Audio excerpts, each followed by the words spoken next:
Wabarakatuh. Selamat datang di channel ini, tempat kita berbagi berbagai diskusi, kajian, dan pertemuan yang insya Allah bermanfaat. Pada kesempatan kali ini, kita akan mengikuti pertemuan apologetis Islam yang akan membahas topik penting seputar dakwah dalam pemahaman agama.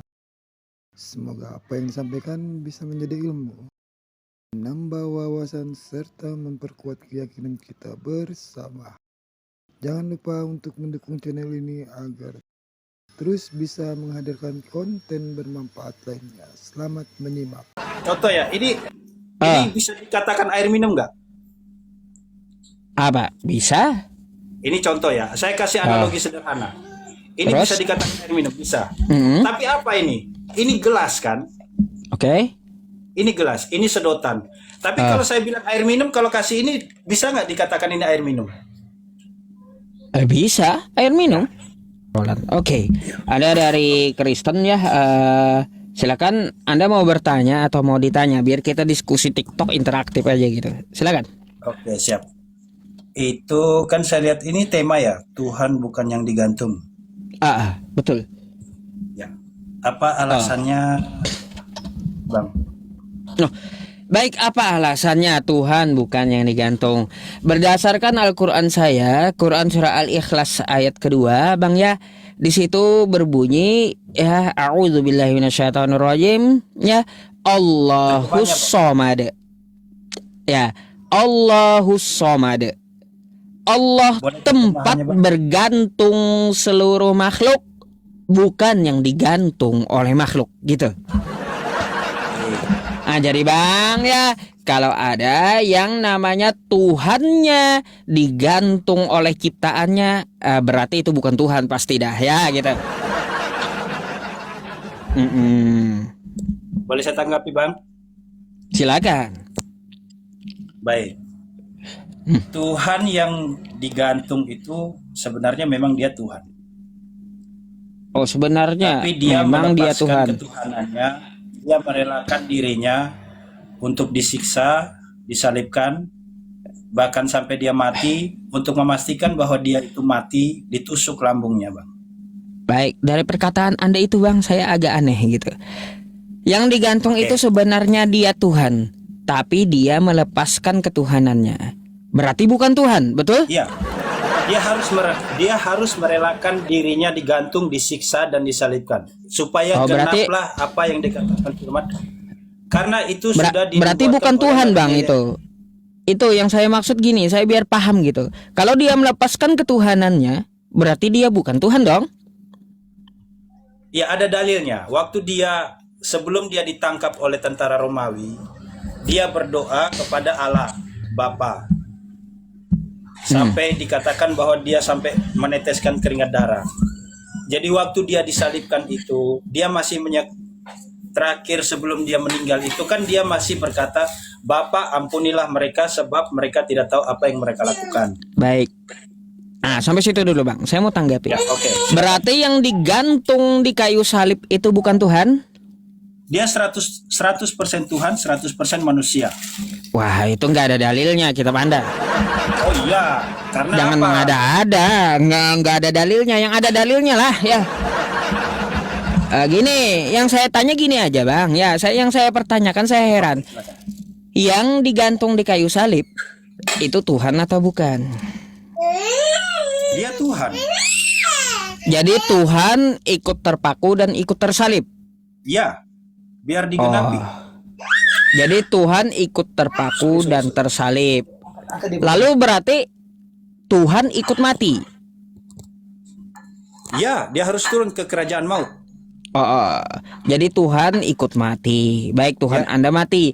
Kalau Tuhan Anda itu mati, siapa yang mengatur dunia ini, alam semesta ini?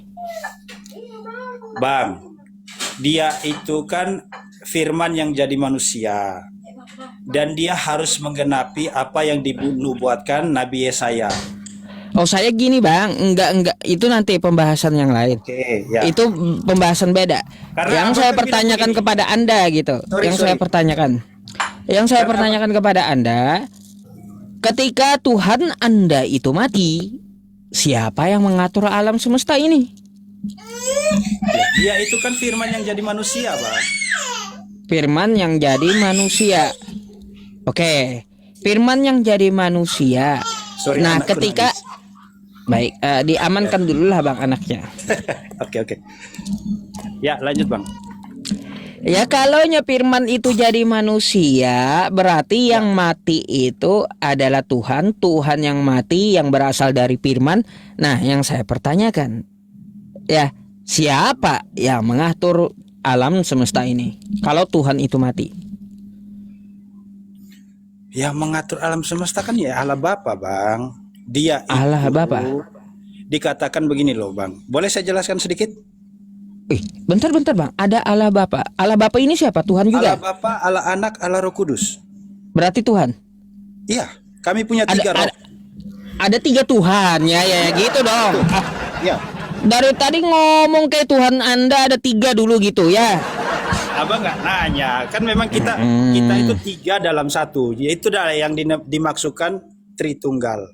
Oke, baik. Jadi Tuhannya satu mati, masih ada dua Tuhan cadangan. Nah, silakan kalau gitu. Oh tidak, itu dalam dimensi waktu yang berbeda. Oke, kalau dimensi waktu itu berbeda, tempat dan waktu berbeda, bagaimana cara menyatukannya tiga Tuhan tadi? Begini, coba saya jelaskan dulu ya, biar silakan. tadi nggak debat kusir sebenarnya. Jadi gini, kalau abang paham tentang Alkitab sebenarnya, abang harusnya mengerti bahwa di Yohanes 3 ayat 16 itu kan, begitu besar kasih Allah akan dunia ini sehingga dia mengaruniakan anaknya yang tunggal supaya setiap orang yang percaya kepadanya tidak binasa melainkan beroleh hidup yang kekal. Itu kata Yohanes 3 ayat 16. Kenapa Tuhan berbicara seperti itu, berfirman seperti itu? Karena manusia ketika jatuh dalam dosa sejak zaman Adam dan Hawa, itu tidak ada korban yang bisa menghapuskan dosa-dosa. Karena apa? Manusia sudah melakukan pelanggaran. Apa yang dilarang oleh Tuhan, itu yang dibuat oleh manusia. Makanya kalau mau dibilang ketika Hawa itu lebih dulu makan buah pengetahuan antara yang baik dan yang jahat, dia bawa kepada Adam. Makanya kita simpulkan bahwa wanita itu penyebab segala suatu masalah. Aduh, melebar itu Bang. Oke. Ya, melebar saya jelaskan itu. Dasarnya itu.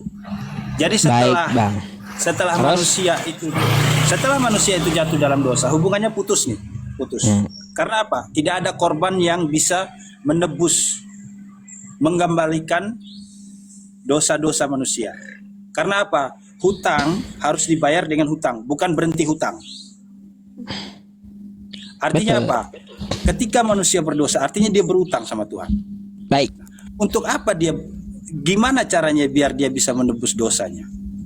Harus ada yang dikorbankan. Makanya dibilang, karena yang saya bilang tadi Yohanes 3 ayat 16, maka turunlah Yesus. Yesus itu siapa? Yesus itu anak Allah, firman Allah yang menjadi manusia. Abang nggak percaya nggak apa-apa, itu iman kami. Sebentar, bentar kita dengarkan dulu teman-teman. Sabar ya. Setelah Yesus dilahirkan, dia mengajarkan tentang apa itu kasih, bagaimana mengasihi. Bentar, ajarannya nanti, oke? Ya. Oke, ajarannya nanti. Sampai pada kesimpulan bahwa dia disalibkan. Baik. Itulah yang saya maksud tadi, abang bilang Tuhan itu bukan yang digantung. Kan kembali ke tema nih. Oke, baik. Sekarang boleh saya tanggapi? Sebentar bang, sebenarnya belum selesai. Tapi kalau mau ditanggapi nggak apa-apa. Jangan sampai ke ajaran, karena kita belum membahas ajaran masalahnya. Oke? Oke, siap. Ya. Nah, terkait yang Anda katakan, ya, yang Anda katakan bahwa firman itu telah menjadi manusia. Ya, saya menanyakan tadi, Tuhan Anda ada tiga, tapi kata Anda satu, keadaan yang berbeda. Saya sedikit dulu menanyakan kepada Anda, tahu bagaimana cara menyatukan Tuhan Anda dulu? Anda tahu nggak konsep ketuhanan? Ya, kalau konsep ketuhanan semua agama punya, Bang. Oke? Yang saya pertanyakan kepada Anda, ketika Anda mengatakan Tuhan Anda tiga, ya, dalam keadaan yang berbeda keadaan ini bagaimana cara menyatukannya? Apakah diikat, dilem, atau kayak gimana? Silakan. Biar Itu lebih dulu ya, paham saya apa belum yang- masih banyak yang perlu saya tanggapi dari narasi Anda tadi. Saya mau tanya dulu, bagaimana cara menyatukan ya. Tuhan? Bagaimana cara menyatukan Tuhan? Sebenarnya itu tidak ada di dalil sebenarnya, tidak ada di penjelasan Nah, kita bagaimana cara menyatukan itu bang, Tuhan. masalahnya kalau tidak ada di dalilnya, kata Anda Tuhan Anda tiga tapi satu dalam keadaan Apa yang salah? berbeda. Berarti Apa bagaimana yang cara salah menyatukannya? Memangnya harus apa yang salah? Jadi harus bertanya bagaimana cara menyatukan. Dia satu, tapi Iya. ada tiga pribadi di dalam itu. Di dalam satu Iya itu ada kan, tiga. Anda klaim dia satu tapi tiga, kan kayak gitu, tiga pribadi dalam satu hakikat. Nah, menyatukan tiga pribadi tadi supaya satu hakikat itu kayak gimana? Contoh ya, ini bisa dikatakan air minum nggak? Apa? Bisa? Ini contoh ya, saya kasih analogi sederhana. Ini Terus? bisa dikatakan air minum, bisa. Mm-mm. Tapi apa ini? Ini gelas kan? Oke. Ini gelas, ini sedotan. Tapi kalau saya bilang air minum, kalau kasih ini, bisa nggak dikatakan ini air minum? Bisa, air minum. Contoh sederhananya seperti itu. Itulah yang dikatakan tiga dalam satu. Enggak nyambung, Bang. Nah, Analogi Anda itu enggak nyambung. kalau soal ini ya, Karena nggak apa? nyambung. Saya kan Bentar. kasih contoh. Iya, analogi Anda itu enggak nyambung karena sedotan, airnya dan gelasnya itu berbeda gitu. Iya, Enggak menyatu. betul. Makanya Enggak kenapa menyatu saya- mereka enggak menyatu ya, enggak menyatu karena airnya di dalam botol, ada botolnya, ada sedotannya, tempatnya berbeda, enggak menyatu. Salah analogi Anda.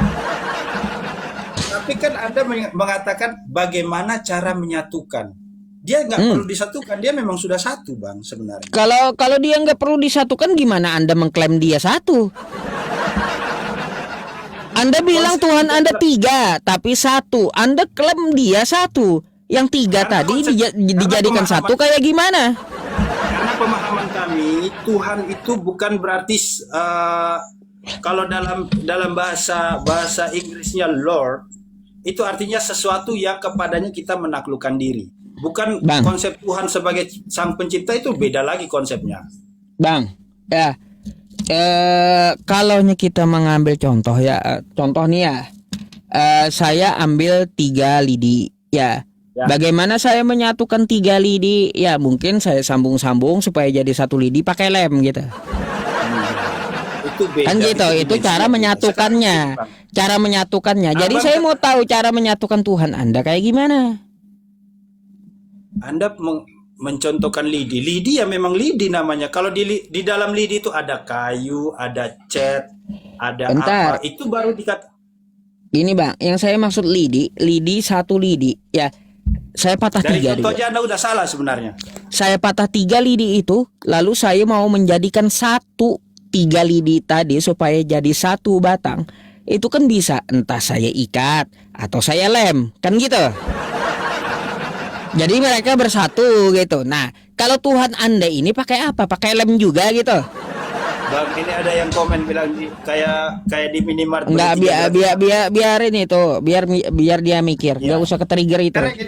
Karena gini, saya memang selalu bertanya kepada orang agama seberang, kenapa mempermasalahkan Tuhan kami ada 3, sedangkan di agama seberang pun ya robnya ada 2 kan?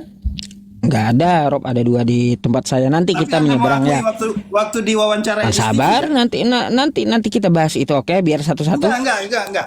Kita bahas. Lah, Anda mau bahas yang mana dulu? Tadi setelah Anda mau kami bahas punya Islam tiga atau Tuhan.